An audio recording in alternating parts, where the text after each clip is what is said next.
12시 많은 참여 바랍니다.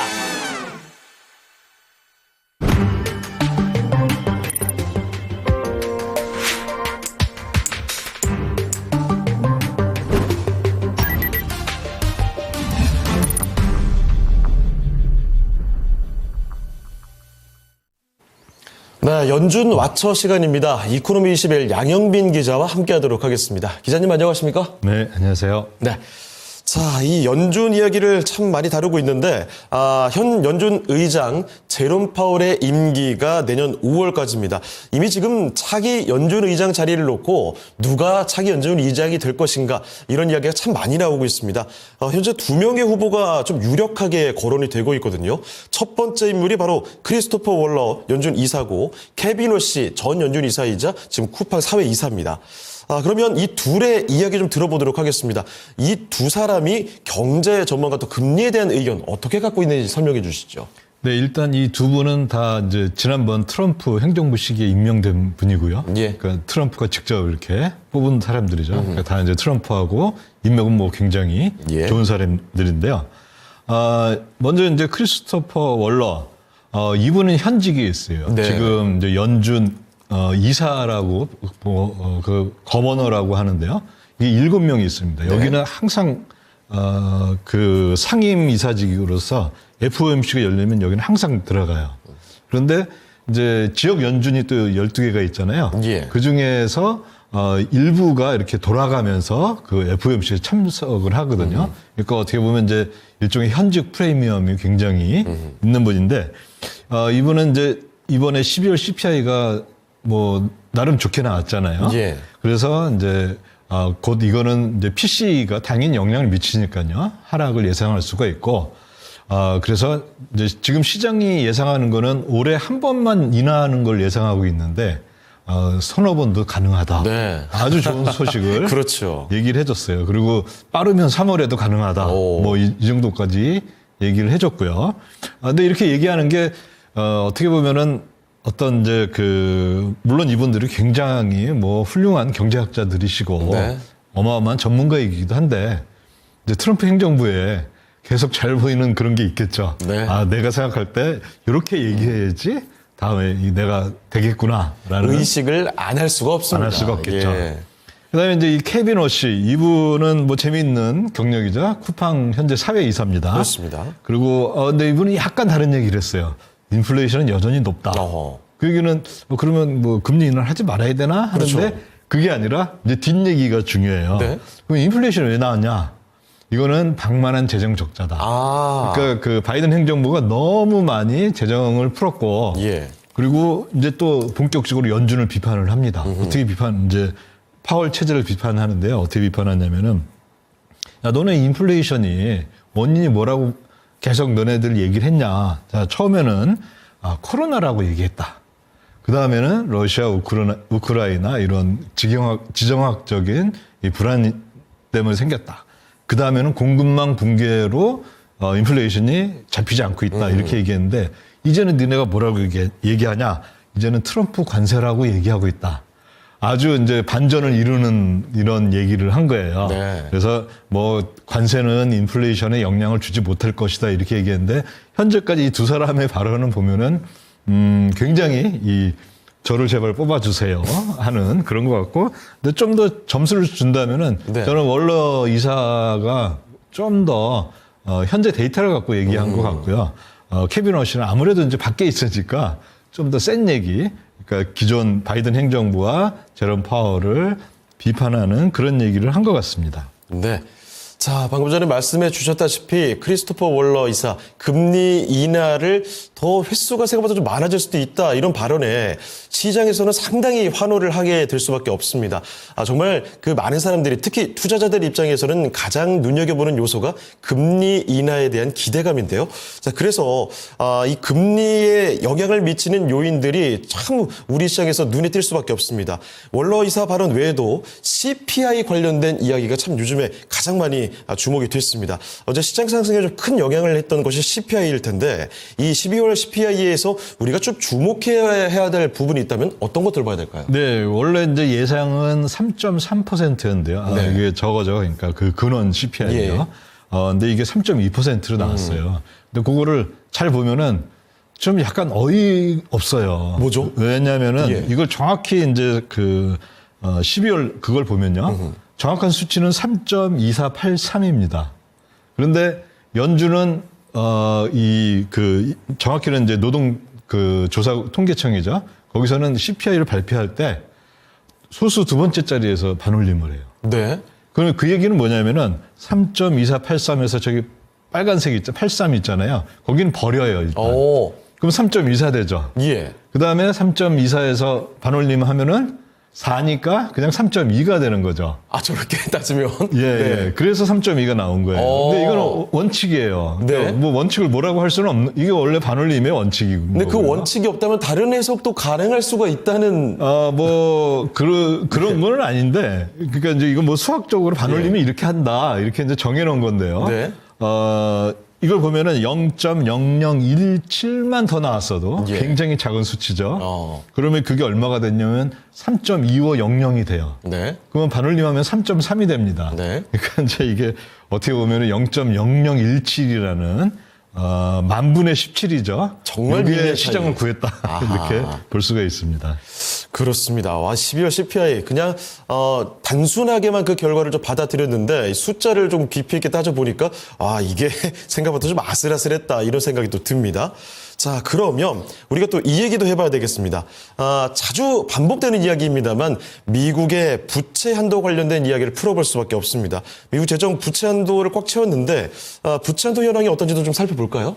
네, 미국의 이제 부채 한도 얘기는 사실 네. 뭐 때가 되면은 보통 이렇게 자주 이제 나오는 얘기잖아요. 그렇죠. 근데 이 부채 한도가 이제 2020년에 가장 이제 뭐 조금 가까운 때를 보면은 그때도 있었어요. 네. 그러니까 이제 부채 한도가 생기면은 연준은 재무부는 어떻게 되냐면은 기존에 발행하던 이제 이번 달에 우리가 얼마가 필요하니까 국채를 뭐 100억 달러 더 발행하겠습니다. 이렇게 이제 미리 계획을 하거든요. 예. 근데 그게 중단이 됩니다. 그러면 전혀 발행이 없느냐? 그건 아니고요. 네. 만기가 돌아오는 것들 있잖아요. 네네. 그런 건 갚아줘야 되니까 그런 거는 갚아요. 예. 그러니까 이제 순 발행을 안 하는 거죠. 그러니까 총 발행이 있고 만기 예. 돌아오는 게 있는데 그거를 더 이상 할 수가 없게 됩니다. 그러면 이제 다음 차트를 한번 보시면요. 그럼 부채 한도가 왔을 때 저기 빨간색은 보면은 이 직선이 이렇게 거 있죠. 주황색으로요. 그 직선하고 이 파란색 이게 이제 재무부가 갖고 있는 그 부채인데 그게 같아지면은 이게 부채 한도가 생긴 겁니다. 네. 그러면 이제 더 이상 할 수가 없어요. 그렇죠. 그런데 빚을 더 들면 안 되니까. 네. 그 녹색 부분을 보면은 이 주황색 위로 계속 빚이 늘어나잖아요. 그럼 그거는 뭐냐면은 그때 의회가 협정을 해가지고 협상을 해서 자, 부채 한도가 지금 뭐 예를 들어 31조 달러인데 지금 잠시 눈 감아줄게 하고 부채 한도를 잠시 중지를 합니다. 그런 게 되나요? 네네. 그 부채 서스펜션이라고 하죠. 예, 예. 그러니까 이제 부채 한도는 있지만 네. 잠시 눈 감아줄게 하고 쭉 합니다. 그러다가 올해 1월 2일에 다시 부채 한도가 다시 이제 설정이 됐어요. 그게 얼마로 됐냐면은 일단 36.1조 달러인데 네. 이미 꽉 찼어요. 그러네요. 이미 네. 저렇게 차 있는데. 그러면 이제 앞으로 해야 될 네. 건 뭐냐? 크게 두 가지가 있습니다. 지난번처럼 그러면 내가 잠시 부채 한도 요거를 잠시 중단할게. 그렇게 하는 게 하나가 있고요. 또 아니면은 확 늘려줄게 하는 게 있습니다. 그도저도 아니고 계속 이제 협상이 지지부진하다. 그러면 이제 재무부는 비상조치라는 거를 통해서 예. 사실 뭐 돌려막기를 하고 있는 거예요. 자기네들이 갖고 있는 것들 중에서 아주 덜 필요한 건 좀 나중에 쓰고 아주 필요한 것만 먼저 쓰고 뭐 이런 식으로 돌려막기를 하게 되는데 요게 실제 그런 식으로 이제 앞으로 부채 한도는 이제 진행이 될 거라고 보여집니다. 네. 자, 그러면 그림 하나 더 보도록 하죠. 과거 사례가 어땠는지 이 얘기 좀 더 들어보겠습니다. 네. 가장 최근에 있었던, 그러니까 이제 벌써 2년이네요. 2023년 1월부터 옐런 재무부 장관이 굉장히 경고를 했어요. 네. 야, 이거 이제 부채 한도 차니까 우리 이거 빨리 의회에서 협상을 해라 해서 5월 말에 타결이 됩니다. 네. 그때가 저기 가운데 이렇게 사각형으로 돼 있는 데인데요. 그걸 보면은 전체 이 밑에 이렇게 막대 그래프 저거를 뭐냐면은 순 발행 금액이에요. 네. 순 발행이 늘어나고 있지 못하고 있죠. 이거 원래 그냥 부드럽게 늘어나야 되는데 순 발행이 늘어나지 못하고 있는 게 그때 보면은 이제 그 부채 한도 꽉 차가지고 예. 재무부가 그냥 열심히 돌려막기 하고 있었습니다. 그게 그때고요.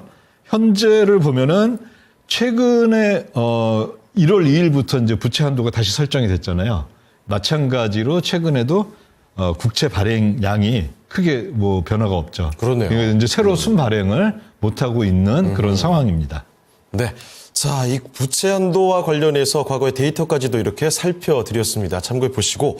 자, 이번에는요, 현재 시간으로 수요일 연준이 또 대차대 지표를 발표를 했습니다. 여기 좀 들여다보겠습니다. 중요한 지표가 한 가지 있죠. 먼저 연준의 그 지급준비금 얘기입니다. 현재 지급준비금 이 과부족 상태가 어떤지 좀 살펴주시죠. 네, 12월 말에 지급준비금이 굉장히 큰 하락을 보였어요. 예. 그래서 2.9조 달러 정도까지 굉장히 떨어져서 뭐 일각에서는 이제 그 굉장히 야 이거 큰 뭐라 해야 되나요? 이게 이제 시장에 충격을 줄 것 같다. 네네네. 그렇게 얘기를 했었는데 제가 뭐 그때 계속 이제 드렸던 말씀이 그거는 일시적인 거니까 맞습니다. 다시 올 거다. 그리고 역시 마찬가지로 지금도 그 비슷한 수준을 유지하고 있습니다. 예. 그리고 여기서 이제 봐야 될 게 뭐가 있냐면은 앞으로 지금 이제 부채 한도에 걸려 있잖아요. 그러니까 그 국채를 새로 신규 발행을 못 해요. 그 얘기 뭐냐면은 단기 국채도 만기가 돌아오는 것만 새로 발행 그것만 이렇게 롤오버 하는 정도지 신규로 더 발행을 못 하거든요. 네. 그러면 단기 국채를 발행하지 못한다라는 거는 뭐냐면은 기존의 MMF가 단기 국채 이게 좋으면 그걸 살 텐데 그걸 사질 못해요. 예. 그 얘기 뭐냐면은 영내포가 거의 그대로 유지가 된다. 그 얘기는 또 다시 풀면 뭐냐면은 지급준비금이 크게 변화가 앞으로 당분간은 없을 것이다. 그리고 여기서 이제 TGA가 지금인데 이 TGA는 또 재무부가 갖고 있는 거잖아요. 네네. 그러면 이 부채 한도 협상이 지지부진하면은 그 재무부는 TGA 잔고를 써야 돼요. 그러면 지급준비금이 늘어나거든요. 예. 그런데 저게 있잖아요. 그 QT를 하고 있단 말이죠. 예. 그러면 플러스 마이너스 이렇게 돼서 큰 변화 없이 네. 제가 볼 땐 소폭 증가하는 정도로 지급준비금은 앞으로는 그냥 이렇게 유지될 그런 전망을 하고 있습니다. 큰 문제 있는 변수는 없을 것이다. 네. 예, 알겠습니다. 자, 이렇게 지급준비금 얘기 체크해 봤고요. 자, 그리고, 지역연준에서 발표하는 이 4분기 GDP 예상, 그리고 단기자금 시장 상황이 어떤지도 같이 좀 봐주실까요? 네, 지역 연준별 애틀랜타하고 뉴욕하고 세인트루이스에서 지역 연준에서 이제 그 GDP 4분기 GDP 예상을 하는데요. 제일 정확한 GDP 나우라는 애틀랜타에서 하는 저 맨 위에 있는 파란색이 그건데요. 그거는 2.96이니까 3%를 예상하고 있습니다. 네. 굉장히 많이 한 2.5%까지 내려갔다가 상당히 올라온 상태고요. 그렇죠. 그다음에 뉴욕하고 세인트루이스는 이 GDP 예상을 굉장히 박하게 하는 걸로 소문이 나 있는데 네. 어마어마하게 올라왔어요. 지금 속도로 보면 제일 빨리 네, 올렸는데요. 1.9%까지. 예. 물론 요거는 이제 또 오늘 저녁에 새로운 데이터들이 나오는데 이 뉴욕하고 세인트루이스 거는요. 어쨌든 다들 굉장히 4분기 GDP 데이터를 굉장히 전망을 좋게 예상을 하고 있는 상황입니다. 네, 알겠습니다.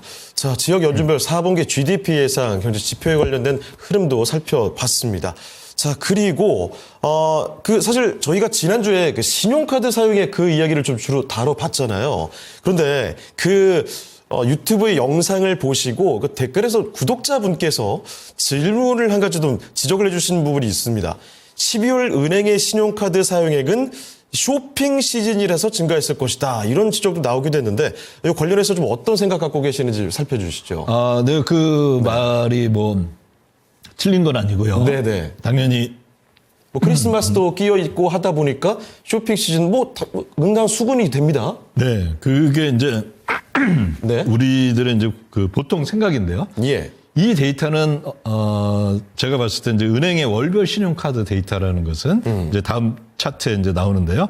이것은 어떤 거냐면은 계절 조정을 한 거예요. 네. 그 얘기 뭐냐면은 데이터가 있는데 보니까 1월에는 사람들이 좀 돈을 안 쓰고 뭐 12월에는 많이 쓰더라. 그러면 이거를 계절 평균의 그 전체적인 평균을 구해서 12월에는 원래 많이 쓰는 달이니까 이걸 좀 평균을 해서 좀 덜어주고 좀 적게 쓰는 달은 이때는 또 원래 적게 쓰는 달이니까 좀 평균을 해서 좀 이 데이터를 부드럽게 만들자.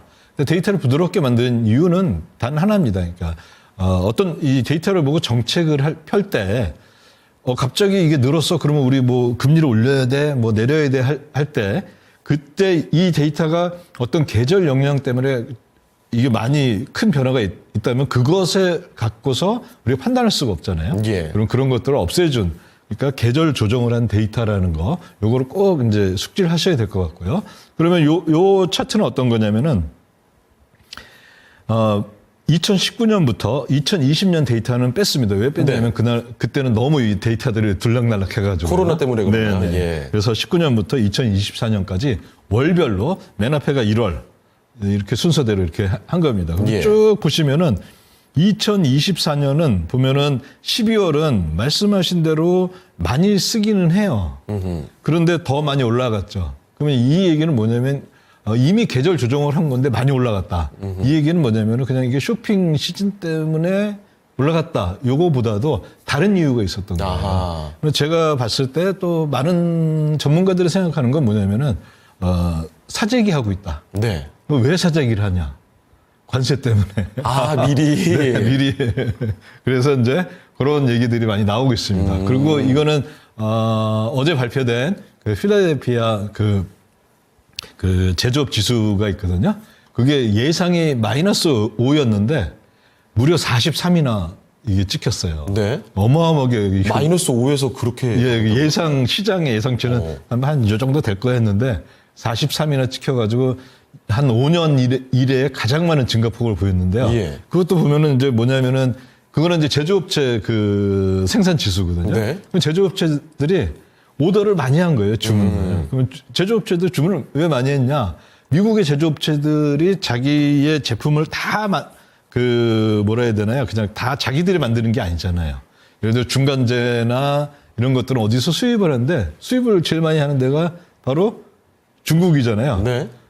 중국이 지난 올해에 그리고 또 최근 마지막 분기에 어마어마한 무역 흑자를 냈거든요. 네. 이런 것들은 다 보면은 다 연결이 돼 있는 것 같아요. 그래서 이제 소비자나 생산자나 다 할 것 없이 일단 그 관세가 오르면 이건 그 어떻게 될지 모르니까 네, 변수가 일단 크니. 현재 가격으로 일단 많이 쟁여놓자, 사재기 하자 해서 이렇게 나온 것 같습니다. 네, 알겠습니다. 자, 그럼 이렇게 해서 오늘 이야기는 여기서 마쳐보도록 하겠습니다. 기자님 여기서 인사드리죠. 네, 기자님 오늘 말씀 고맙습니다. 네, 감사합니다. 네, 이렇게 이코노미21 양영빈 기자와 함께 연중 관련된 이야기 상세히 전해드렸습니다. 오늘 시장의 중심은 여기까지 하도록 하겠습니다. 지금까지 다양한 투자 판단에 대한 도움 말씀을 드렸습니다. 하지만 특정 종목의 상승과 하락을 보장하지는 않는다는 점 기억해 주시고요. 저희는 오늘 여기서 인사드립니다. 다음 주 월요일 이 시간에 다시 뵙겠습니다. 고맙습니다.